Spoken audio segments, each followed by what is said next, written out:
wasn't really planning on doing a video today, but something came in. Something that I've been working on. And I was sort of waiting for these parts to show up. And they were planned for the end of October. And it's the 19th today, I think. So they were a week earlier than I anticipated. So I thought, well, it's a good chance to talk about something. Because I've been working on my arcade stick. I've been doing a lot of work, spread out over time, of course, and I've got about an hour's worth of footage of me working on wood, and I'll show you where I am. Hold on.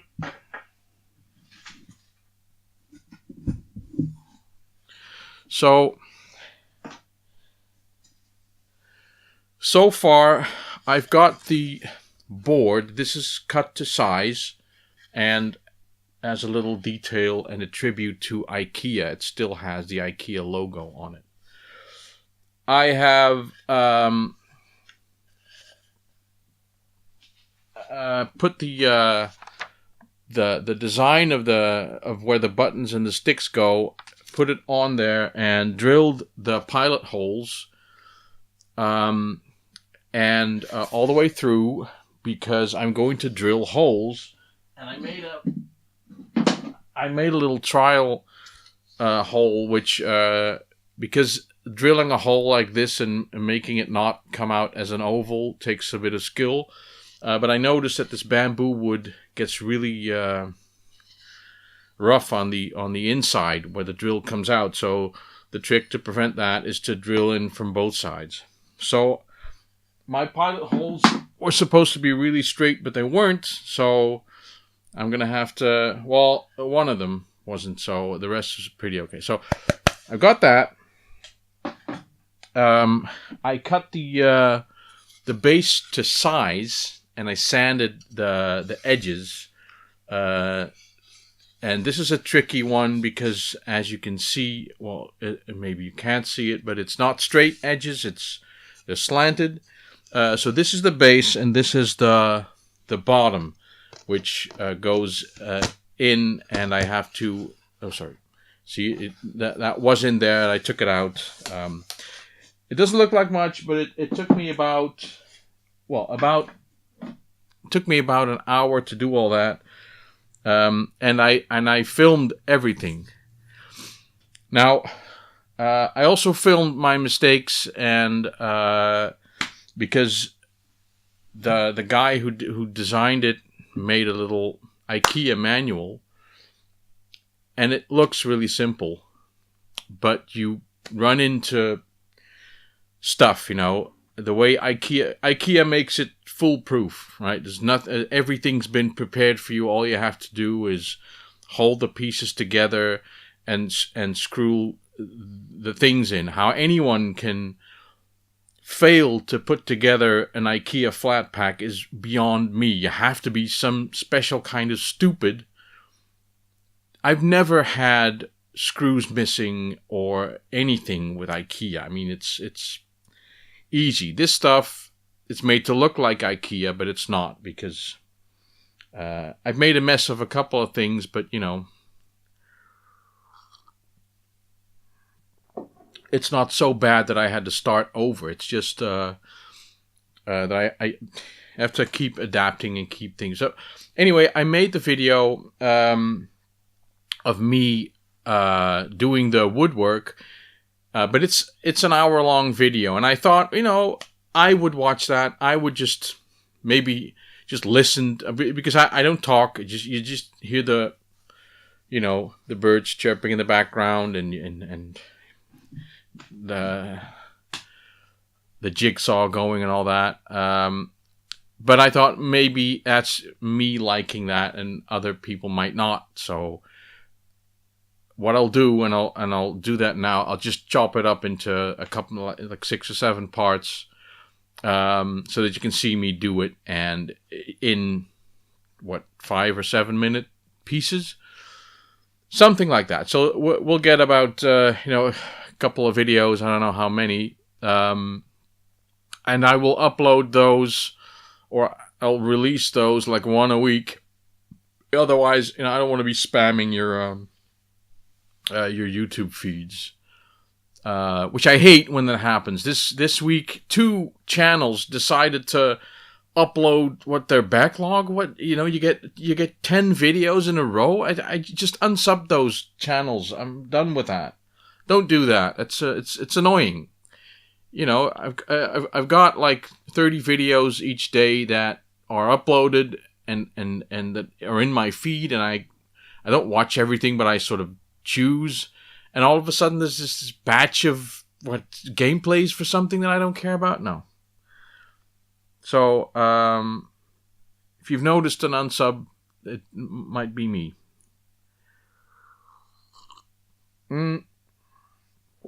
So, with the woodwork nearly done, I obviously I still need to drill the holes, but then the electronics come in, and those came today. This the buttons and the sticks, and I just want to show you the bamboo guy. He recommends. I think there's even eBay links, which I used, and they are cheap. I paid like 25 euros, but look at how they came. I mean, this box is completely destroyed. The contents are, fuck. So this box is definitely been hit by something. This was all right, but it's really flimsy cardboard. All the contents were there. And then it comes in a little. It's padded, but it's never gonna work. No chance. So, I have to say that I am not disappointed with the quality. We'll go with the stick.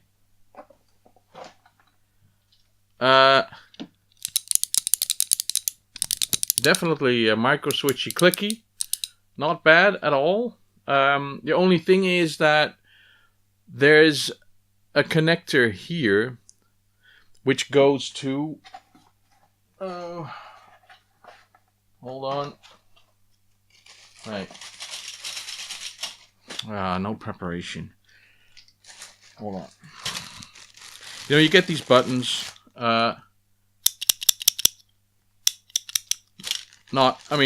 I wasn't expecting huge quality, but at least they click. I'm just going to go with method number 1 here. Shake it all out.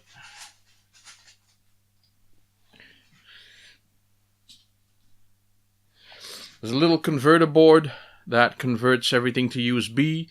And then I'm going to have to somehow also...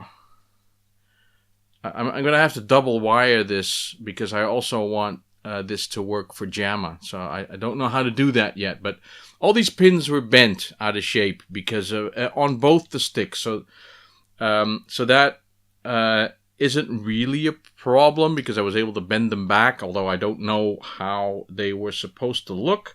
But they sort of look like they're supposed to. But then the next problem is that I don't know which way is up. Which is up, which is left, which is right. And that's important because I can connect this either way. There's no... because these connectors are supposed to connect like they do on these boards, and there's only one way to stick them in. And it says here like A, D, A, R, A, L, and A, U for up, down, left, and right. So it's definitely... 4 different directions here. 1, 2, 3, 4, 5. And there's a VDD, so there's also power. So I don't want to make a mistake. Because that is power going in. So what do? I don't know. So that's sort of a thing, but I'll figure that out somehow. And I have 2 of these because I want 2 sticks. Of course, I got an overkill of buttons and wires, but I need 2 of these boards because each board has only room for 1 joystick, so I need 2 boards.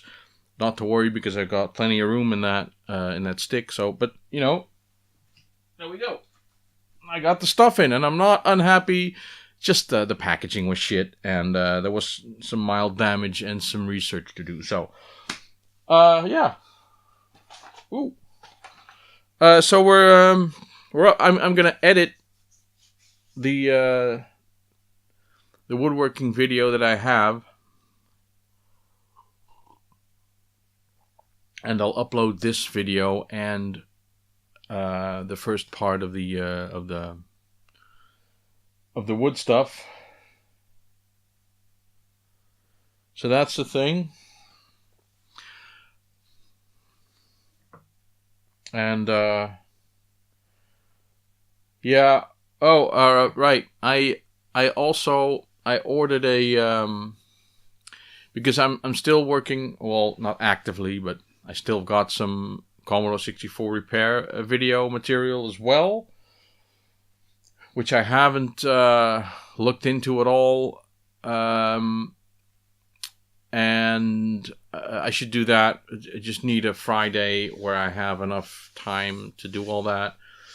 I did in the meantime, because I suspect, I know for a fact that one of the PLAs is broken, so I need to get a new PLA.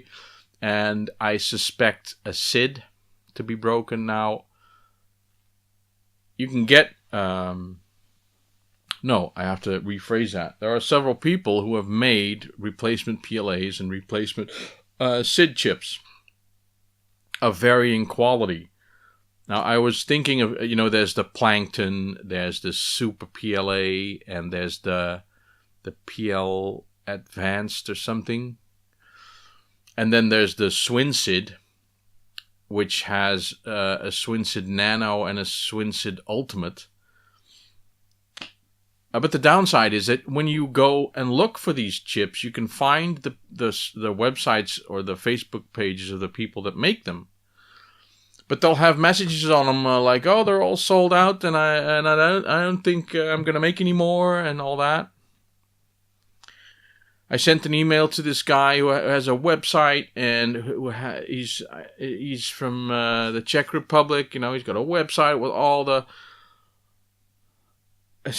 typically Eastern European, to show how smart you are. You have all the configuration details and all the technical details. Look what I made. Look at all the pictures. Look at how it works, but not a thing about how to get one, I made it for myself. Is that the idea? I don't get that. It doesn't matter where you live or what.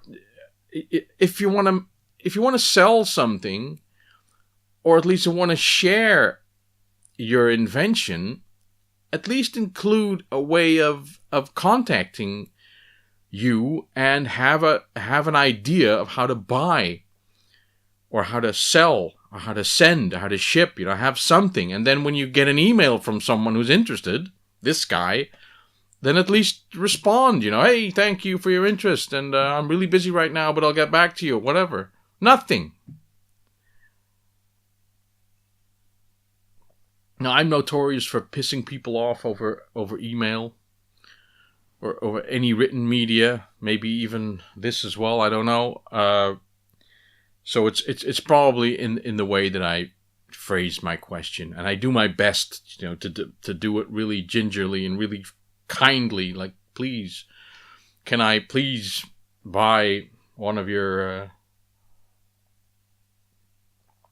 This is the... Which one was that? Oh, God, I don't even know. SID... Something SID. Anyway, none of the people making SID chips were inclined to sell one. So I went on eBay, and there was a guy in Italy who was selling 4 SwinSid Nanos. So I thought, well, I'm just going to buy one. It was only 15 euros or something. So I got that. It's underway. I don't have it yet, of course. The Swin Sid Ultimate from the original maker, forget it. He's not going to do it. Maybe in a year or so when you try again. Then there's Individual Computers, very nice website. Look at all the fancy, nice stuff that we have. Out of stock, out of stock, out of stock. And then I watch these videos of people. Oh, look, I got this, and I got that. I know, look, I just sent them an email, and then I got. I don't know how this works, but it's probably me and the way that I ask. Anyway, I managed to buy something, which was a small success. So at least going back to the story that I was, that I was telling. I have to find the time to finish that repair video. So I'll do that when I have time. And when I have the SID. And it'll be nice to try a new product. The Swin Sid Nano that I have is not perfect. It's usually in the filtering that it goes wrong. Because that's the only analog part of the SID chip left, I believe, and that's quite hard to reprogram digitally. So that's why most FPGA implementations of the SID chip struggle to get the genuine character. I have to say, though, that with all of these people making or designing stuff, making them and selling and making them actually, Gideon from the Ultimate 64 and the 1541 Ultimate, I mean, I get that it's hard to mass produce these things. I mean, Gideon is going through hell. I mean, he made the thing, and he's also pushing through with the delivery of it, and it is tough. I know. I ordered mine in July. It is due to arrive in about 2 weeks, 1.5 weeks. So I'm very anxious to get the Ultimate 64. I'm really into the 64 stuff again somehow. I'm watching a lot of videos. The Mini 64, I don't have it, but I do want to get one. There's been a firmware upgrade which makes it easier to load your own software on it, which is nice. There's still a lag issue and a quality issue of the joystick, but I think they're running Vice on the Mini. They're just running a software emulator, so it's laggy. But that doesn't matter. I still, just to be in the Commodore atmosphere. It's nice. There's still a lot of games on there that good quality games. I discovered a couple of shooters. For some reason, YouTube's decided to list videos of C64 shooters. Now, I'm not a big shooter fan, but some of the games, especially from the early 90s on the 64, some of the shooters are really, really good. There was this X-Out, Enforcer, and these were games I'd never seen before. And when you see them, you think, wow, is this the Commodore 64? Yeah. Really interesting. So, I don't know. So that, also, I was able to find in a local thrift store, another one of these displays. The one that turns, and I can't tell you why exactly I did that. I think I did it because, well, it was only $4.75. It was $4.95. Not that I was looking for the 20-cent discount, but I had $4.75 in cash in my hand. So I thought, walking into the store, I thought I'll just I'll just count out the money for him, and when I tell him it's $475, let's see how he responds.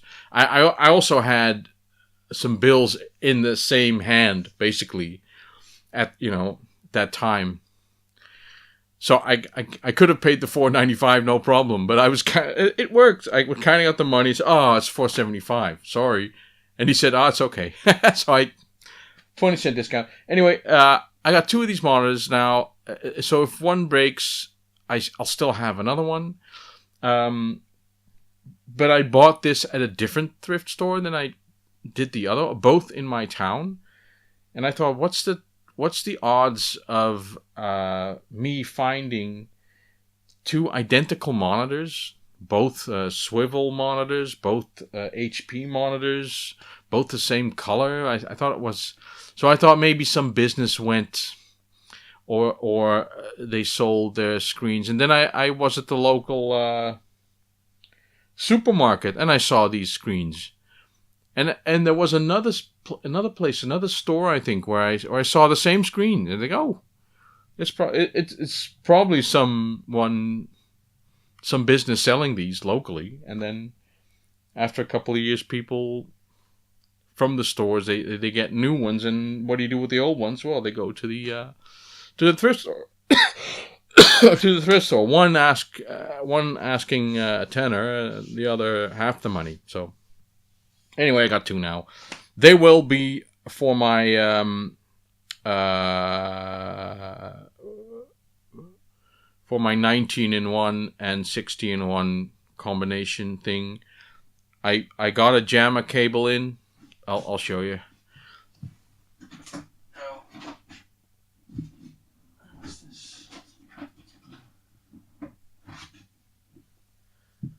Oh yeah, of course, yeah. I got, this is the 19-in-1 that I also got from China. This has a JAMA interface, so I can put this in a JAMA cabinet, and it'll understand all of the up and down and credits and power and video out and everything. So, but I can also connect this to VGA and the PC power supply, which I intend to do. So if I connect this, if I put this in a box together with my 60-in-1, I can connect my JAMA connector to this. I can then find a way to connect these wires to my arcade stick, and I'll have an arcade stick that I can play this on and use that monitor. And I can twist it for the vertical games and for the horizontal games. So that was the trick. But I have to find a way to connect this as well as those. And I'm pointing to the wires that came with the stick from the broken box. So if anyone has an idea of how to do that, please let me know, because I'm clueless so far. Okay.